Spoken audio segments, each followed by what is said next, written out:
Hello friends, welcome back to my channel. আমি রমা আর আমার TRT ব্লগে আপনাদের সবাইকে জানাই অনেক স্বাগত। আজকের এই ভিডিওটা বাড়ি থেকে শুরু করার ইচ্ছা ছিল, কিন্তু প্রচণ্ড ঝড় বৃষ্টি হচ্ছে, যার ফলে কারেন্ট ছিল না আর আমার ফোনে চার্জও ছিল না। আজ আমি এসেছি একটা বিয়ে বাড়িতে, আর আমি সাথে করে চার্জারটা নিয়েই এসেছি। এখানে ফোনটা চার্জে দিয়ে আমি ভিডিওটা করছি। প্রথমেই বাড়ির ভিতর প্রবেশ করতেই সামনে রয়েছে খুব সুন্দর একটা গণেশ ঠাকুরের মূর্তি। তারপর এক ঝলক আমি আপনাদেরকে বাড়িটা পুরোটা ঘুরিয়ে দেখিয়ে দিচ্ছি। এই যে সামনটা দেখুন কত সুন্দর লাগছে, ব্যালকনিটা সুন্দরভাবে ফুল দিয়ে সাজিয়েছে। চলুন এবারে ওপরে নিয়ে যাই আপনাদেরকে, বউ যেখানে বসিয়েছে। প্রথমেই বললাম আজকে প্রচণ্ড ঝড় বৃষ্টি হচ্ছিল, যার জন্য বউকে বসানোর ব্যবস্থা করা হয়েছে দোতলাতে। আমরা এখন ওপরে চলে এসেছি, তো চলুন এক ঝলক বউকে আপনাদেরকে দেখিয়ে দিই। আরে যা, আমি তো ভুলেই গিয়েছি যে আজকে আমি কোন বিয়ে বাড়িতে এসেছি সেটা তো আপনাদেরকে জানানোই হয়নি। আজ আমি এসেছি আমার ননদের বাড়িতে। আমার ননদের ভাসুরের বিয়ে ছিল আজ, মানে আজকে ছিল বউ ভাত, তো বউ ভাতেই আমরা এসেছি। এখন এখানে নতুন বউকে সবাই গিফট দিচ্ছে, মাও দিয়ে দিয়েছে। আমরা যেটা নিয়ে এসেছিলাম সেটা দেয়া হয়ে গিয়েছে। আর এই হচ্ছে আমার ননদ, যিনি খাতা পেন নিয়ে বসে আছেন, দেখতে পাচ্ছেন নতুন বউয়ের পাশে। এটাই হচ্ছে আমার ননদ। আমার ননদ বলতে হয়তো আপনারা দেখেইছেন আমার ভাগনা ভাগ্নি আমার ননদকে। এটা হচ্ছে আমার মেজো মাসি শাশুড়ির মেয়ে। তো চলুন, বউকে তো দেখেই নিয়েছেন, এবারে আমি দেখাচ্ছি। ঠিক তার ওপর তলাতে রয়েছে এই যে সুন্দর একটা ঠাকুর ঘর। ঠাকুর ঘরের সামন থেকে দেখতেই পাচ্ছেন ঠিক নিচের দিকে একটা সিঁড়িপথ চলে গিয়েছে, আর ওই সাইডে রয়েছে যেখানে বসার ব্যবস্থা করা হয়েছে, দেখতেই পাচ্ছেন চেয়ার দেওয়া রয়েছে। আর ওই ছাদটাতে নানান রকমের ফুলের গাছ লাগানো রয়েছে। তো চলুন, এতক্ষণ তো বিয়ে বাড়িটা পুরোটা ঘুরিয়ে দেখালাম, নতুন বউকেও দেখালাম, আমি তো নিজেকেই দেখাতে ভুলে গেছি। এই যে হচ্ছে আমি, আর এটাই ছিল আজকের আমার বিয়ে বাড়ির লুক। অবশ্যই কেমন লাগছে কমেন্টে জানাবেন। তো চলুন এখন আপনাদেরকে নিয়ে যাওয়া যাক খাওয়ার জায়গাতে। এখানে তো স্টলে অনেক কিছু ব্যবস্থা করা হয়েছে, সেগুলো আপনাদেরকে পরে দেখাচ্ছি। তার আগে দেখাই এই যে বেশ মজার একটা জিনিস, এখানে অনেক রকমের কার্টুনেরও আয়োজন করা হয়েছে। মোটু পাতলু রয়েছে, আর এই কার্টুনটা আমি ঠিক কি নাম জানি না। তো যাই হোক, এগুলো দেখে বাচ্চারা যাতে আনন্দ পায় সেই জন্য এই ব্যবস্থাটা করা হয়েছে আমার মনে হয়। তো এখানে তো বাচ্চারা আনন্দ থেকেও ভয়টাই বেশি পাচ্ছিল। তো চলুন এবার একটু আমার নন্দাইয়ের সঙ্গে আপনাদের একটু পরিচয় করিয়ে দিই। এই যে ইনিই হচ্ছেন আমার নন্দাই, আজকে যার দাদার বিয়ে, আর তারই এরকমই একটা ড্রেস দেখতেই পাচ্ছেন। আমি সেই জন্য জিজ্ঞাসা করছিলাম যে একটা ভালো জামা তো অন্তত পরতে পারতে।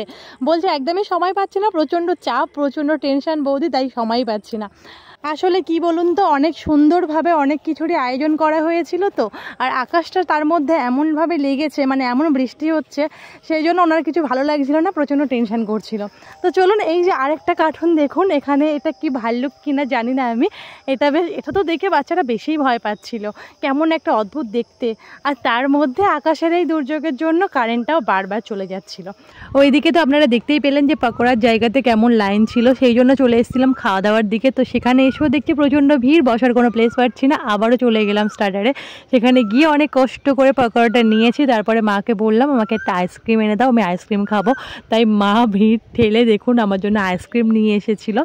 তো ভাত যতক্ষণ না পর্যন্ত খাওয়া হচ্ছে, এইদিকে তো কিছু একটা খেয়ে নিজেকে ব্যস্ত রাখতে হবে, না তো খিদে পেয়ে যাবে। তো যাই হোক, খাওয়া দাওয়া সেরে মানে টিফিন পর্ব সেরে চলে আসলাম এবারে মেন পর্বে। এবারে একদমই বসেই পড়েছিলাম খেতে, আর ফিরে যাইনি। খেতে বসেই শুরু হয়ে গেল লোডশেডিং। সন্ধ্যার টিফিন খেতে নিজেকে এতটাই ব্যস্ত রেখে ফেলেছিলাম যে খাওয়া দাওয়ার মেন পর্বে এসে আমি কিছুই খেতে পারিনি। এখানে অনেক কিছুরই আয়োজন করা হয়েছিল, যেটা আপনারা মেনু কার্ডে ভালো করে দেখে নিন। এখানে কার্ডটাতেও দেখুন নতুন বর আর কনের সিঁদুরদানের একটা সুন্দর মুহূর্তের ছবি নিয়ে কার্ডটা তৈরি করা হয়েছে, বেশ সুন্দর লাগছিল দেখতে। তারপর সবাইকে দিয়ে দিয়েছিল একটা করে জলের বোতল, আর এখানে তো প্লেট দিয়েই দিয়েছে। আর প্রথমেই শুরুতে ছিল বাটার নান আর চানা মশলা, যেটা একদম প্রথমেই না করব তাই নিয়েছিলাম। এটা খাওয়ার পরে তো আর একদমই খেতে পারছিলাম না কোনো কিছুই।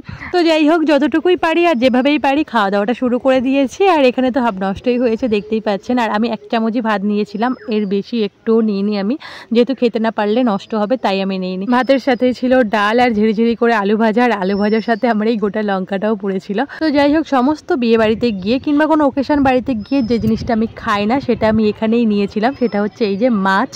কেননা এই যে লং টাইমটা, মানে খাওয়া দাওয়ার এই যে লং সময়টা, সবাই যেহেতু বসে বসে খাবে আর আমি শুধু মুখেই বসে থাকবো, ওই জন্য যাতে কাঁটা পেঁচে পেঁচে খেতে অনেকটা সময় লেগে যায়, তাই আমি মাছটা নিয়েছিলাম। যাই হোক করে অর্ধেকটুকু খেয়েছিলাম। দিকে ভয়ে ভয়ে আমি মাছটা খাচ্ছিলাম, তার মধ্যে আবার লোডশেডিং হয়ে গিয়েছে। তারপর আলো আসতে দেখলাম সবার পাতে পড়ে গিয়েছে মাটন। এখানে চিকেনের ছিল, যেটা আমি নিইনি কারণ আমি খেতেই পারছিলাম না। শেষ পাতে নিয়েছিলাম একটু চাটনি আর পাঁপড়, আর সাথে মিষ্টি ছিল, তো সেটাও আমি নিইনি। যাই হোক, খাওয়া দাওয়া শেষ করে বেরিয়ে পড়েছি, আর আমার ফোনে চার্জ ছিল না বলে আমি আপনাদেরকে তো প্রথমে দেখাতেই পারিনি যে বিয়ে বাড়ির বাইরের ডেকোরেশনটা কেমন হয়েছিল। তো ওই জন্য খাওয়া দাওয়া সেরে যখন বাড়ির দিকে বেরাচ্ছিলাম তখনই দেখিয়ে দিলাম এক ঝলক আপনাদেরকে। এখানে সুন্দর সুন্দর লাইটিংয়ের ব্যবস্থা করা হয়েছিল আর গেটটাও বেশ সুন্দরভাবে ফুল দিয়ে সাজিয়েছিল। তো চলুন এবার সোজা বাড়ির দিকে রওনা দেবো। আর এই ছিল আজকের আমার বিয়ে বাড়ির ভিডিও। আজকের ভিডিওটা কেমন লাগলো অবশ্যই কমেন্ট বক্সে জানাতে ভুলবেন না। আপনার করা একটা কমেন্ট আমার আরও নতুন নতুন ভিডিও বানাতে মোটিভেট করে। তো চলুন আজকের ভিডিওটা এই পর্যন্তই। সবাই ভালো থাকবেন, সুস্থ থাকবেন। Tata, good night.